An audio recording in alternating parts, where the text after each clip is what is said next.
Hola, ¿qué tal? Bienvenidos a Conexión, un programa del Sindicato de Educadores del Departamento de Risaralda. Para esta semana, temas importantes para todos los docentes, problemáticas con los tecnoeducadores, problemáticas con los refrigerios escolares y los que continúan siendo vitales, lo que son las infraestructuras de los colegios del departamento. Bueno, el ministro sindical de esta semana, Fernando Arias, secretario de Comunicaciones del Sindicato de Educadores, hace un análisis de las problemáticas que están viviendo a nivel nacional todos los jóvenes y niños de instituciones educativas, los cuales tienen crisis con sus refrigerios. Poca cantidad y baja calidad en los refrigerios que se entregan a los estudiantes de los colegios del Estado se evidencian en este año 2016, pues la mayoría de los recursos destinados por el gobierno para el restaurante escolar son desviados por los contratistas. Son 4 factores que plantea planeación que se pierde la comida, están en el periódico El Tiempo del día de ayer. Se pierde por una parte en el proceso de producción, se pierde el 66%, en lo que tiene que ver, digamos, con no haber buenas prácticas de cosecha y de procesamiento, el tema de las plagas, por ejemplo. Ahí hay un fenómeno donde se pierde buena parte de la producción. El otro elemento donde se pierde la producción es el proceso de comercialización, ¿sí? Ahí también se pierde otra parte, y otra parte se pierde en el consumo en los hogares. Es decir, papa, por ejemplo, tubérculos, lo que más se pierde son comidas perecederas, lo que es la papa, los tubérculos, lácteos fundamentalmente, son productos que son su duración es de corto tiempo y por lo tanto al no ser consumidas rápidamente generan deterioro y por lo tanto se pierden, o sea, terminan en la basura. Entonces, la pregunta que uno se hace es la siguiente: ¿cómo es que en Colombia se pierde tanta comida y hay población aguantando hambre? Es decir, eso no tiene ningún sentido. O sea, porque en Colombia hay población que aguanta hambre, no tiene sus necesidades básicas nutricionales satisfechas y sin embargo la comida se está tirando a la basura o se está tirando a la caneca prácticamente en los supermercados porque se está perdiendo el proceso de producción. Entonces, ahí que falta, que haya controles, que haya mecanismos, que haya unas prácticas que permitan superar esas causas que generan esa pérdida de la comida y también un sistema de distribución a la población para que pueda beneficiarse de esa comida. Porque comida, digamos, bota la leche, por ejemplo, por sobreproducción o por contaminación. El tema de los lácteos, que se pierden por el vencimiento de términos. Entonces, todos los elementos hacen parte de esta situación que es necesario que el país supere. Caso evidente de la entrega de los refrigerios a los estudiantes de colegios a nivel nacional se dio a conocer en un colegio de Aguachica Cesar, donde utilizaron a unos niños para tomarles fotos con unos refrigerios que luego de la foto los estudiantes tenían que devolver. Bueno, es posible por lo siguiente, es que el tema de los refrigerios ha generado un debate del año pasado para acá. El gobierno paga en la alimentación escolar, en cifras del año pasado, 1.800.000.000.000 de pesos. Esa plata, lógicamente, va para los contratistas. La denuncia en La Guajira, por ejemplo, en La Guajira el año pasado, es que en La Guajira se giraron 54.000 millones de pesos, pero solamente se invirtieron 6.000 millones. Son noticias de la prensa, y eso es un debate que también planteó Juan Gozaín. La pregunta es, ¿dónde quedaron otros 48.000 millones de pesos? Entonces, ¿qué pasa? Como la plata no llega a los niños, la plata se queda en buena parte de la intermediación, o se queda en los contratos, o se queda lógicamente en ese proceso y no llega directamente al niño. Eso implica que los refrigerios realmente no son de buena calidad, y eso puede explicar lo que estaba diciendo la noticia del día de hoy, la noticia de prensa hoy, que los niños en Aguachica Cesar los pusieron a posar mostrando un refrigerio y luego decían a otros pasen para que tomen la foto. Es decir, tomen la foto para mostrar que están comiendo, pero la verdad no están garantizando una nutrición adecuada a los niños en las escuelas de Colombia y más ahora con jornada única. Además, hace un análisis sobre los productos de la canasta familiar que se pierden al año en el país y habiendo lugares como La Guajira donde hacen falta, pues los niños mueren a causa de la desnutrición. Yo creo que hay una noticia preocupante esta semana para todo Colombia, es el informe de planeación de la pérdida de más de 9.700.000 toneladas de alimentos año en Colombia. Un país que está importando en el año 2015 o importó en el año 2015 11 millones de toneladas de alimentos, o sea, más del 90% se está perdiendo hoy en Colombia. Eso tiene costos de 6.500.000 millones de dólares, o sea, prácticamente un costo bastante alto. Y mientras tanto los niños en La Guajira se mueren de hambre, los niños incluso mucha población desnutrida, mucha población sin qué comer. Y eso tiene que ver con el tema que estamos hablando también del tema del restaurante escolar, el tema de los refrigerios. Está la denuncia, pues, digamos, de muchas regiones del país donde los costos, digamos, que se pagan por niño es de 1.300 pesos. Y el refrigerio escolar realmente es un refrigerio, primero, de muy poca cantidad y segundo, también el tema de calidad. porque no hay refrigerio, primero, ni mucho, de buena calidad, y también es un refrigerio que no es una comida caliente. Hoy que se habla de jornada única, quiero plantear que cuando nosotros estábamos en primaria hace muchos años, había jornada única, pero esa jornada única tenía garantizado las siguientes condiciones para los niños, sobre todo, para el tema de nutrición. Teníamos en la mañana teníamos el pan y la leche, teníamos las medianuevas, el refrigerio de la colada escolar. A mediodía teníamos comida caliente, que era un almuerzo completo, con sopa, con ensalada, carne, y por la tarde teníamos el refrigerio de la tarde. ¿Qué implica eso? Que hoy los estudiantes le están planteando una jornada única y realmente lo que les dan es un suplemento nutricional que realmente no compensa el desgaste que tiene durante el día estos niños en una jornada de 8 horas o 7 horas en el colegio. Temas como la nutrición de los niños en el país por culpa de la corrupción, el desperdicio de los alimentos y las malas administraciones son elementos en los que el gobierno nacional debe de prestar más atención, manifiesta Fernando Arias, secretario de prensa del SER. Se agudizan las problemáticas para los docentes pensionados, pues deben de pasar por varias etapas antes de recibir una cita médica y además de esto para reclamar medicamentos. Y por último, les descuentan un 12% de su pensión para este mismo servicio. Problemas con la salud presentan los docentes pensionados con la entidad encargada Cosmitet, pues les atrasan citas médicas y muchas veces le niegan el servicio con especialistas. En primer lugar, el más grave de todos, el de la salud. Porque lamentablemente cuando uno está ya en la etapa de retiro es cuando más enfermedades tiene y enfermedades que no son sencillas de manejar.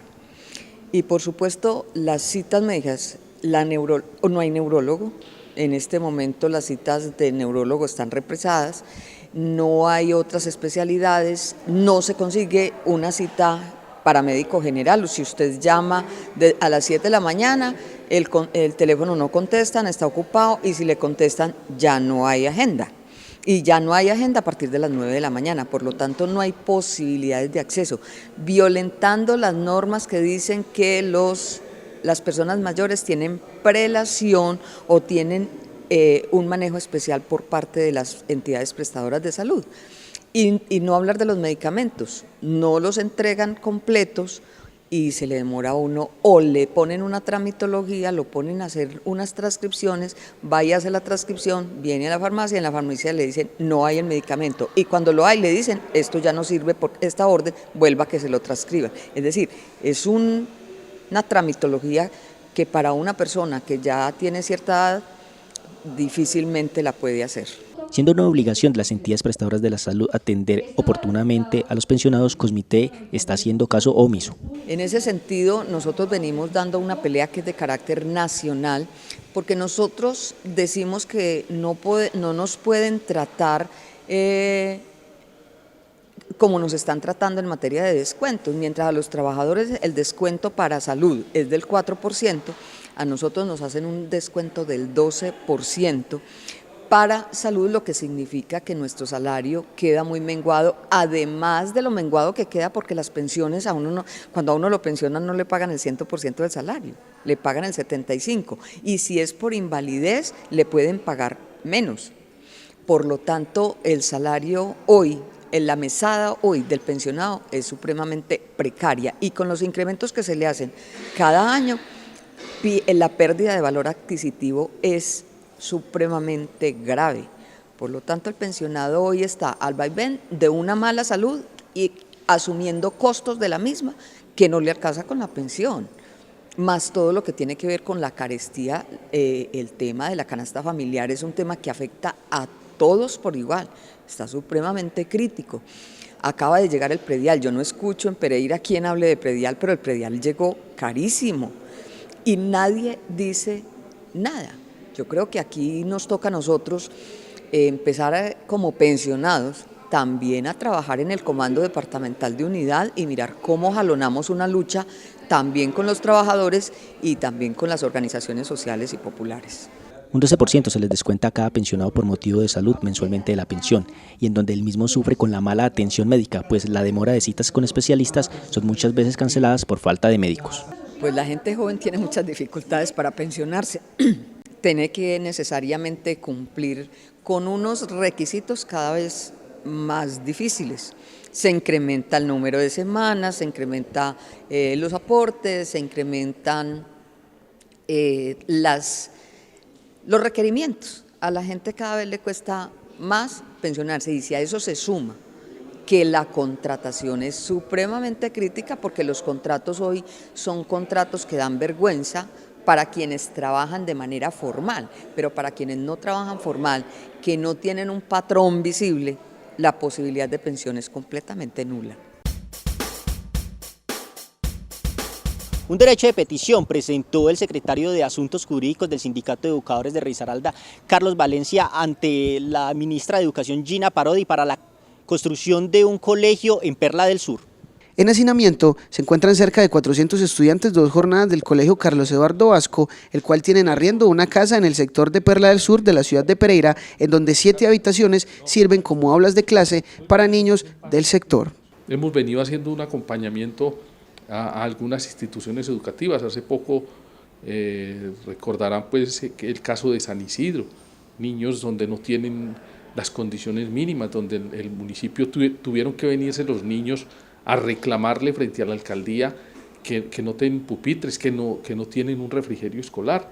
Pero eso es una radiografía que se vive en muchas partes. El mismo caso del tema que hemos venido denunciando hace mucho tiempo y que hemos venido pidiéndole al gobierno nacional, a la ministra, a este alcalde en el sector de Perla del Sur, 400 niños hacinados en una casa donde no tienen los espacios para recreo, para nada. Entonces creemos que hoy hay mucho que hacer en pos de la defensa de la educación pública y creemos que este alcalde, si le va a apostar al cambio, pues tiene que cambiar esa concesión. Yo hace poco estaba en el colegio Matecaña y es increíble que colindando con el aeropuerto internacional Matecaña uno se encuentre una escuela en las condiciones deplorables que viven ahí. Y entonces uno dice, ¿cuál es la concesión del desarrollo cuando ahí hay una cantidad de hectáreas de lo que era el zoológico Matecaña, que daría posibilidad para crear una institución educativa a estos niños de este sector de Matecaña que viven en unas condiciones deplorables?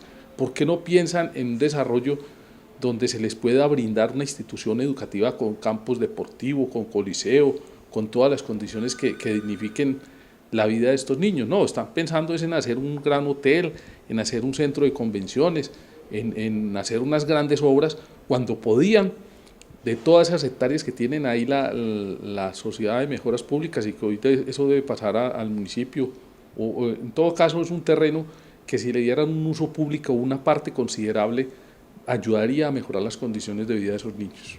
2 años atrás, docentes y padres del sector de Perla del Sur enviaron cartas a Gina Parodi, ministra de Educación, pidiendo la construcción de una institución educativa para estos estudiantes. Se va a realizar una reunión en el Colegio de Eugracias Cardona, la Mesa de Educación, proyecciona lo que tiene que ser el plan de desarrollo del municipio de Pereira.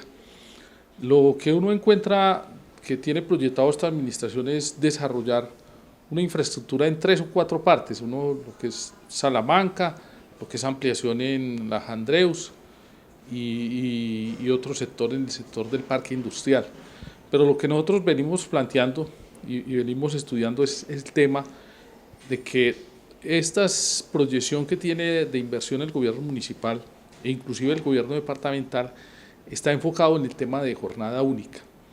Cuando hoy lo que uno encuentra en el recorrido que hace por muchas instituciones educativas del municipio de Pereira es que hay unas plantas físicas que son obsoletas, que no cumplen los requisitos mínimos para ser unas instituciones educativas que le posibiliten a nuestros niños e inclusive a los docentes en el término de su labor pedagógica desarrollar una educación de calidad, con un agravante, y es que instituciones como la Julita, que el año pasado se planteó que se había vendido, lo que encontramos es que no la han vendido, y lo que hicieron fue un proceso de expulsión de toda una comunidad educativa con sus docentes, con todo el entorno, los expulsaron y hoy están hacinados en la sede de la 11. Inclusive se viene hablando del tema del de Eugracias Cardona, que está proyectado venderlo. Entonces yo lo que creo es que hoy desde el sector educativo tenemos que hacer todo un trabajo en pos de recuperación de lo público, porque en vez de avanzar, de crear instituciones educativas con toda la infraestructura, lo que estamos viendo es que estas se están cayendo. Como última medida, cerca de 300 padres de la comunidad de Perla del Sur firmaron un derecho de petición, el cual fue enviado a la alcaldía municipal y a la ministra de Educación para exigir el respeto a la educación de estos niños que reciben clases en hacinamiento. Un análisis de la situación que viven los docentes indígenas más etnoeducadores realiza el MAIS, Magisterio Alternativo de Inclusión Social, en el departamento. Diversas problemáticas tienen los docentes indígenas del departamento, pues desde el año 2012 los maestros indígenas no tienen aumento salarial y además aún no son nombrados en propiedad en las instalaciones educativas donde laboran. Los compañeros indígenas de tantas problemáticas tienen unas puntuales. Una, el decreto 121 del 26 de enero del 2012. Los compañeros indígenas tienen un escalafón quieto. Por mucho que estudien, se capaciten, con tanto sacrificio desde lo logístico, desde lo económico, no ascienden. El compañero que más puede ganar actualmente, compañero indígena, es 1.624.511 pesos. Hasta ahí llega el tope salarial de ellos, así sea licenciado. El Magisterio Alternativo de Inclusión Social MAIS trabaja desde el año 2012 por la defensa de los derechos del maestro indígena. Nuestro movimiento Magisterio Alternativo de Inclusión Social MAIS es un movimiento relativamente nuevo dentro del Sindicato de Educadores de Risaralda, está creado desde el año 2012. Nuestra finalidad es reivindicar los derechos adquiridos por nuestros compañeros indígenas. Si nosotros nos han golpeado las leyes estatales, los compañeros indígenas el doble, los han sobreexplotados totalmente. Estas son algunas de las problemáticas que afrontan los etnoeducadores del departamento, los cuales deben afrontar a diario en sus instalaciones educativas. En este momento, en el resguardo indígena es por el momento incumplimiento salariales docentes indígenas. En este momento el resguardo indígena como tal, como Risaralda, que existimos, en cada resguardo están concentrados tanto los estudiantes y los docentes indígenas en cada resguardo. Prácticamente las necesidades en el resguardo en el colegio se encuentra bajo de la calidad. No hay una adecuaciones de los docentes, habitaciones, infraestructuras, calidades de muebles. Mejor dicho, prácticamente hay muchas necesidades en el resguardo donde existe el colegio. Los niños actualmente están aprenden en el suelo. Infraestructura de transitorio no se ha sido muy bien estructurado. Más que todo en el resguardo tenemos muchas necesidades. Ahora este año 2016 nuestros estudiantes no tenemos silla, no tenemos aula cierto que se merece como estudiante para primero, preescolar. O sea, que en el suelo estamos estudiando en el suelo. Pues la Secretaría de Educación lo que nos da es que presente las necesidades y no tenemos presentado y eso no tiene respuesta como es. No, sino que la Secretaría de Educación, pues como no hace visita, ¿cierto?, a los resguardos, entonces pues... Además piden el acompañamiento a la Secretaría de Educación, pues las instalaciones en las que estudian los niños no son aptas para recibir clases y aún menos cuando se plantea jornada única. Bueno, en este momento, ya que el pueblo indígena, como en Veracatío, en Pueblo Rico, estamos haciendo un proyección donde se va a articular en las comunidades indígenas, como tanto el currículo propio 2500 también están incluyendo, y es más, la educación como tal del Estado ya vienen como atropellando en algunos temas, y en sindicato creo que se va dando un buen apoyo para el sector educativo.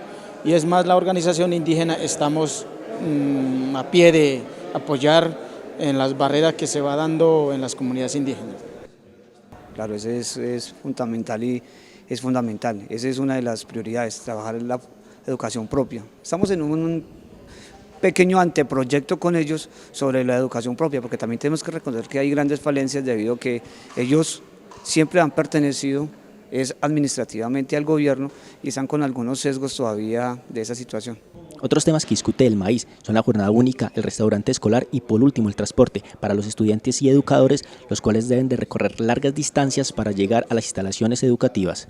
Aproximadamente 10 maestros indígenas que han estudiado bajo las condiciones impensables. Cuando uno llega a visitar los resguardos indígenas se da cuenta de la situación laboral, económica y social que viven los compañeros. Ante todo, y ese es el espacio para decirle a los compañeros mis respetos y admiración por haberse capacitado, porque difícil es la situación que viven los compañeros. Un análisis de los diálogos de paz que se están realizando en estos momentos en La Habana, Cuba, realiza José Alberis López, y la decisión del grupo guerrillero ELN de también iniciar otro nuevo proceso. 5 de los 6 puntos del acuerdo del Tratado de Paz se han firmado en La Habana, Cuba, lo cual acerca al país a un fin de más de 50 años de violencia y derrame de sangre de inocentes. Dentro del balance que podemos hacer desde los sectores sindicales y populares es que hay que reconocer que han habido unos avances significativos en esos diálogos de paz. De hecho, estamos ya en la parte final, que es la más difícil, pero creo que estos 3 años han sido muy productivos para ese proceso de paz.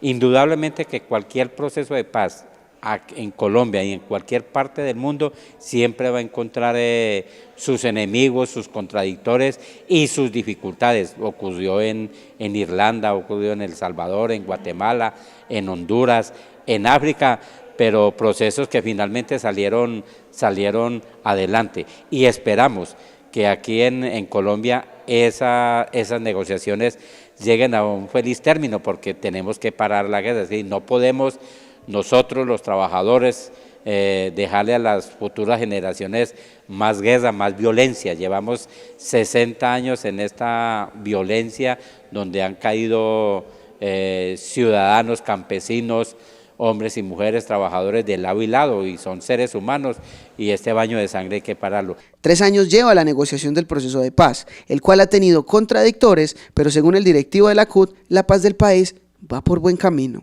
La paz se hace es entre enemigos, no entre amigos. Por eso quienes dicen que hay que pararse, que el gobierno debe pararse de la mesa de La Habana, nosotros desde la CUT y del movimiento sindical decimos que no, que precisamente quienes se sientan a negociar en un proceso de paz son los que han estado enfrentados militarmente y socialmente, y en este caso en Colombia ha sido la insurgencia armada y el Estado colombiano. Por eso nosotros hacemos un balance muy positivo, porque van de los 6 puntos, van 5 puntos en acuerdos, hay unas salvedades, y estamos ya en el final, que es cómo termina el conflicto, la dejación de armas, los sitios de concertación, pero creo que el balance es altamente positivo pese a las dificultades, además de que abrazamos con regocijo que en el día de ayer, pues en rueda de prensa ya se habla de que se empieza una nueva negociación con otro actor armado que lleva 51 años alzados en armas, como es el Ejército de Liberación Nacional, y esperamos también que suceda igual con el Ejército Popular de Liberación Nacional. Las organizaciones sindicales apoyan el proceso de paz entre el gobierno de Juan Manuel Santos y el grupo guerrillero Las FARC. Por último, esta semana otro grupo armado como el Ejército de Liberación Nacional, ELN, pidió iniciar un proceso de paz, noticia que las organizaciones sindicales recibieron con entusiasmo. Por eso nosotros reclamamos que haya una paz, pero con justicia social, porque solamente la dejación de armas, y se sigue aquí con esta andanada de reformas antipopulares, pues difícilmente alcanzaremos esa paz con justicia social. Llegamos al final de este programa Conexión, un programa del Sindicato de Educadores del Departamento de Risaralda. Recuerden que a través del canal de YouTube Conexión Cero o a través de la página de Facebook Polémica Educativa pueden ver este programa. Los esperamos dentro de 8 días con más Conexión.